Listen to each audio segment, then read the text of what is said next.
Bonjour bien-aimés dans le Seigneur, que la paix de notre Dieu soit avec vous et que le soleil de justice se lève sur votre vie, sur vous et sur votre famille. Car il est écrit dans les Saintes Écritures, crois au Seigneur Jésus-Christ et tu seras sauvé toi et toute ta famille. Dieu n'est pas seulement intéressé par ta vie, mais il a des projets non seulement pour toi, mais pour 1000 générations après toi. Bienvenue donc à la lumière du psaume 84, que notre Dieu vous fasse du bien.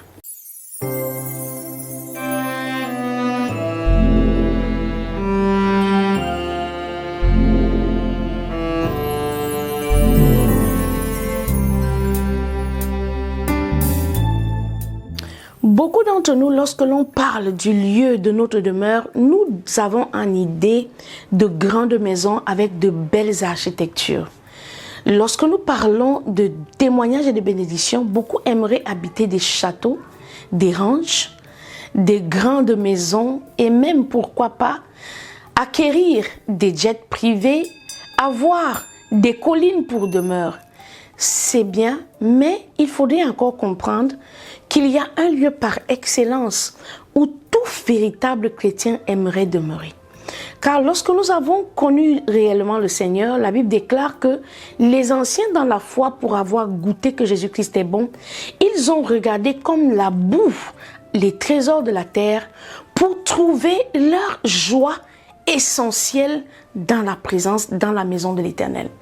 C'est encore aujourd'hui d'actualité pour ceux qui sont réellement touchés par la grâce. Car si tu me dis aujourd'hui où est réellement le lieu où tu aimerais demeurer, je te dirais, j'aimerais habiter dans les demeures du Dieu d'Abraham, d'Isaac et de Jacob, parce que c'est dans la volonté de l'Éternel que je suis en sécurité. La maison de l'Éternel est pour nous une haute retraite. Lorsque nous aimons les trésors de ce monde, la rouille, les souris, la teigne, toute forme de flétrissure peuvent attaquer ce que nous appelons aujourd'hui héritage ou trésor. Mais lorsque nous nous confions à l'Éternel et que nous demeurons sous son ombre, nous avons la sécurité de jour comme de nuit et nous laissons cette sécurité en héritage à nos enfants. Psaume 84, nous lisons au nom du Seigneur Jésus-Christ. Au chef des chants sur le gulite des fils de Corée, psaume.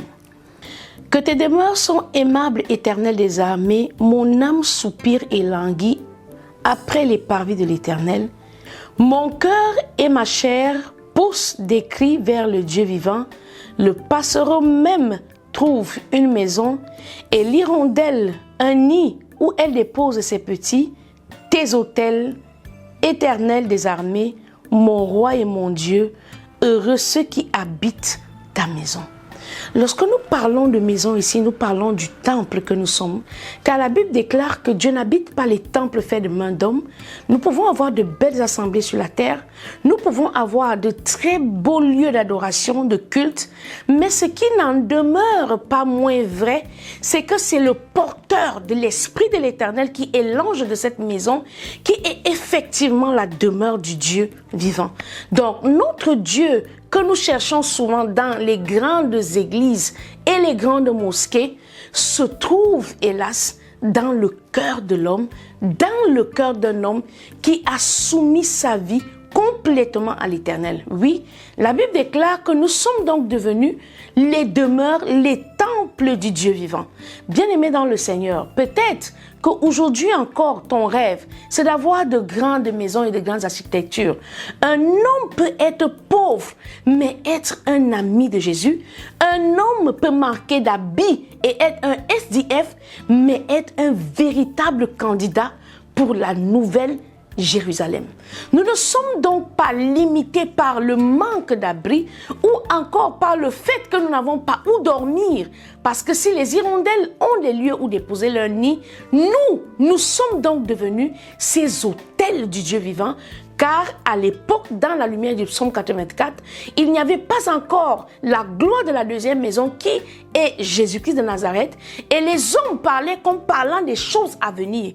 Mais aujourd'hui, pour toi et moi, nous sommes ces autels sanctifiés-là où nous devenons donc pour les autres des sacrificateurs, un royaume de sacrificateurs rendu ainsi participant de l'aspersion du sang de Christ. Lorsque je suis une demeure de Dieu, je suis un autel où les membres de ma famille peuvent retrouver la réconciliation et la restauration. Lorsque je me dispose à être cette demeure, ce temple de l'Éternel, mon foyer en est impacté. Parce que la plus belle des délivrances, laisse-moi te dire, mon frère, c'est la sanctification. Lorsque je suis délivré, j'ai mangé un bout de pain. La Bible déclare que la prière par excellence dit « Donne-nous aujourd'hui notre pain de ce jour ». Ça veut dire que la délivrance est une histoire quotidienne. Mais lorsque je vis dans la sanctification, ce n'est plus de manière sporadique que je reçois le pain, mais le Dieu qui est l'auteur de la délivrance vit désormais en moi pour devenir le témoignage de ce que Jésus-Christ est ressuscité d'entre les morts et il agit encore de nos jours. Heureux ceux qui placent en toi leur appui, ils trouvent dans leur cœur des chemins tout tracés. Ainsi donc est la source ou alors le verset qui nous a permis de donner le nom de notre deuxième émission intitulée Les voies du cœur. Lorsque tu es devenu un temple de l'Éternel, tu trouves dans ton cœur des chemins tout tracés par l'Éternel, les voies du cœur, les sanctuaires du Dieu vivant. Les parvis dont parle Jésus-Christ ici parlent du conseil souverain de l'Éternel. Lorsque nous devenons intimes avec Dieu par le moyen de l'Esprit de l'Éternel, nous avons accès à sa direction. C'est comme un GPS. Il déclare dans les Saintes Écritures qu'il ne nous appartient pas, nous, vivants, de guider nos pas. C'est Dieu qui sait où il nous conduit, car c'est lui qui nous conduit vers des verts pâturages et qui restaure nos âmes. La vie avec Christ, c'est un parfait repos. La vie avec Christ, vraiment, c'est un peu comme un nouveau-né à la mamelle qui dépend complètement de sa mère et ne se pose pas la question de savoir qui va me porter demain, est-ce que j'aurai à manger, est-ce que maman se sera nourrie. Tout ce qu'il a à faire, c'est d'obéir quand on le met à la mamelle. C'est pourquoi les Saintes Écritures disent aussi que Dieu a fondé sa gloire dans la bouche des enfants qui sont à la mamelle. Pourquoi?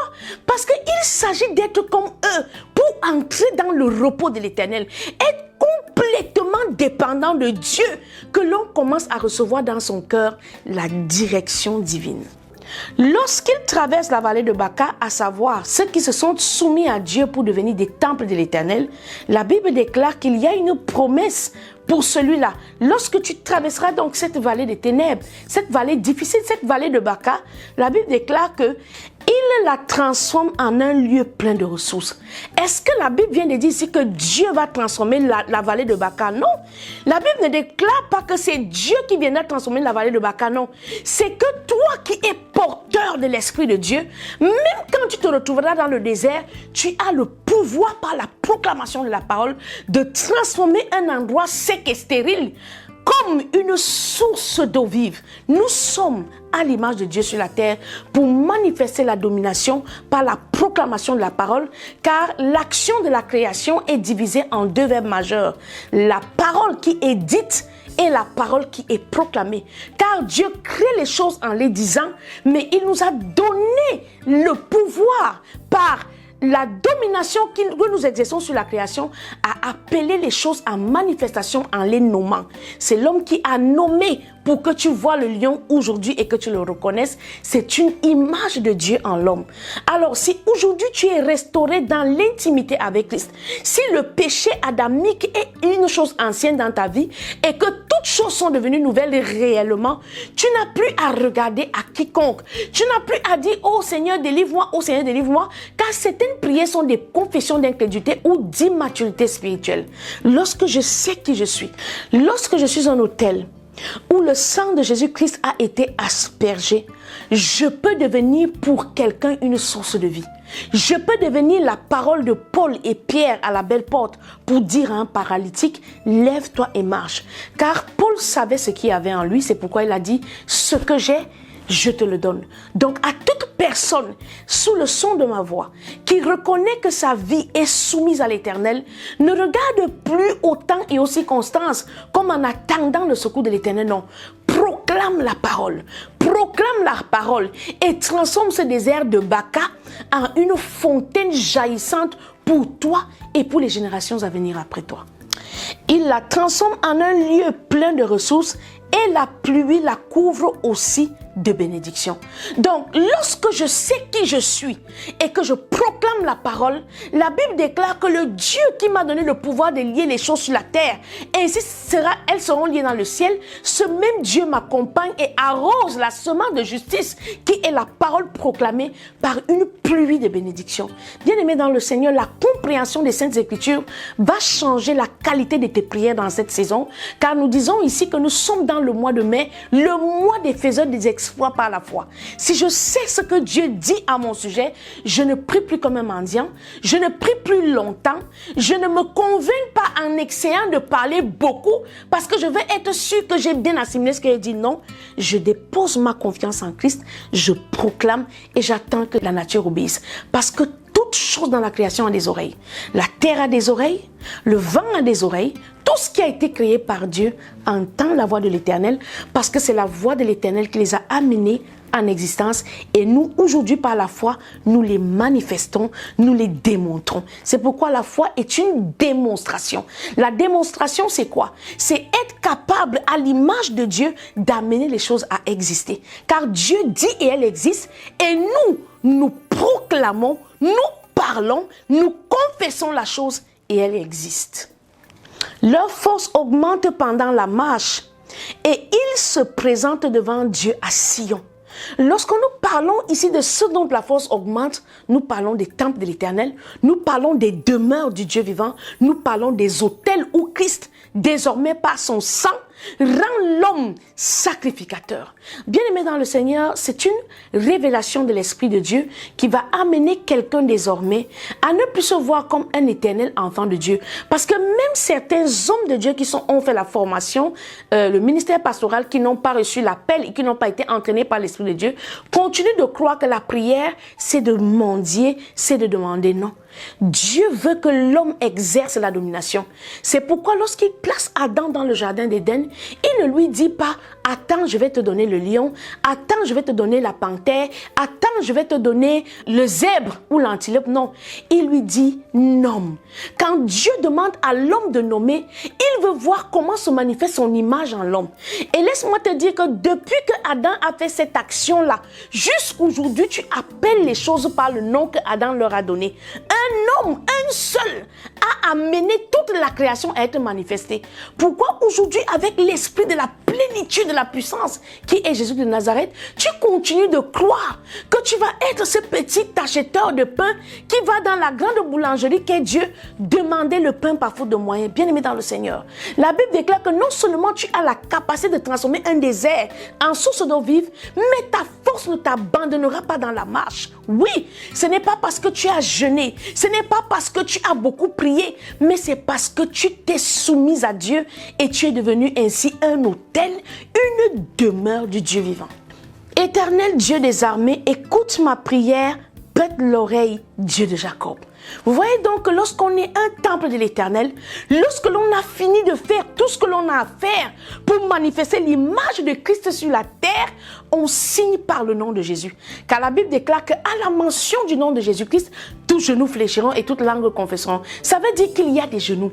Ça veut dire qu'il y a des entités debout qui te résistent encore parce que tu n'as pas découvert l'autel de Dieu que tu es. Tu n'as pas découvert la demeure de Dieu que tu es. Mais lorsque tu auras fait cet exercice spirituel de t'élever au niveau de la gloire de Dieu, la gloire originelle que Adam avait dans le jardin, a amené les choses à exister par la proclamation de la parole. À partir de cet instant, tu peux signer au nom de Jésus. Beaucoup disent au nom de Jésus, rien ne se passe parce qu'ils n'ont pas pris le temps d'atteindre cette maturité spirituelle-là, d'atteindre ce niveau de compréhension de qui ils sont dans la présence de Dieu.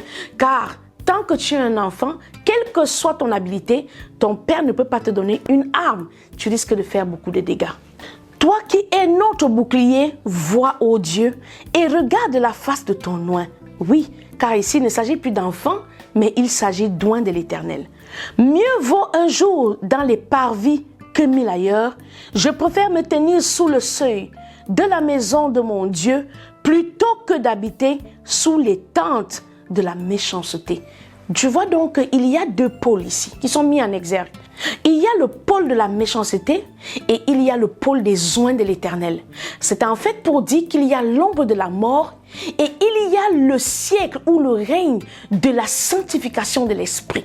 Lorsque tu es encore sous l'ombre de la mort, quels que soient les efforts que tu vas fournir là-bas, tu ne peux pas signer au nom de Jésus. Tu ne peux pas te tenir comme un oint pour sceller les choses sur la terre qui sont scellées dans le ciel et signer tout ceci au nom de Jésus-Christ. Mais lorsque la Bible déclare ici que lorsque tu te tiens même au seuil, même si tu n'es pas encore dans la perfection du temple et que tu engages le projet de la sanctification, bien-aimé, la Bible déclare qu'un jour, un seul, dans cette présence-là, vaut mieux que 1000 efforts dans le camp de l'ennemi, dans l'ombre de la méchanceté. Nous avons besoin de comprendre les Saintes Écritures. La moisson ne viendra pas. Nous ne serons pas capables de moissonner dans les champs de Christ tant que nous sommes encore des enfants. Dieu nous attend au niveau de l'onction. L'onction, quand on parle d'onction, c'est la capacité pour une âme d'être oint d'huile. L'onction, c'est l'huile. Et lorsque l'on regarde comment les âmes étaient fabriquées à l'époque, on les affûtait, on les oignait d'huile, on les aiguisait avec un liquide pour les rendre souples, pour que la liaison qui doit articuler dans l'engrenage, qui doit aboutir à tirer une âme, soit fluide, que la liaison soit parfaite. Donc l'onction ne vient pas sur les enfants, mais l'onction vient sur les âmes qui sont prêtes à être utilisées dans les champs de tir. Donc 1000 jours dans l'ombre de la mort, dans la méchanceté, quelles que soient les richesses que tu as eues là-bas, quel que soit ce que tu as acquis au prix de la méchanceté et du sang, tu n'auras jamais la valeur d'un seul chrétien qui vient de donner sa vie à Christ, même si c'est son premier jour après la repentance. La Bible déclare, et nous le disons à convenance, à la lumière du psaume 84, que même le plus grand des païens, même s'il est le plus grand dirigeant de la terre, ne sera jamais supérieur au plus petit des enfants de Dieu nés de nouveau. Car l'Éternel Dieu est un soleil et un bouclier. L'Éternel donne la grâce et la gloire. Il ne refuse aucun bien à ceux qui marchent dans l'intégrité.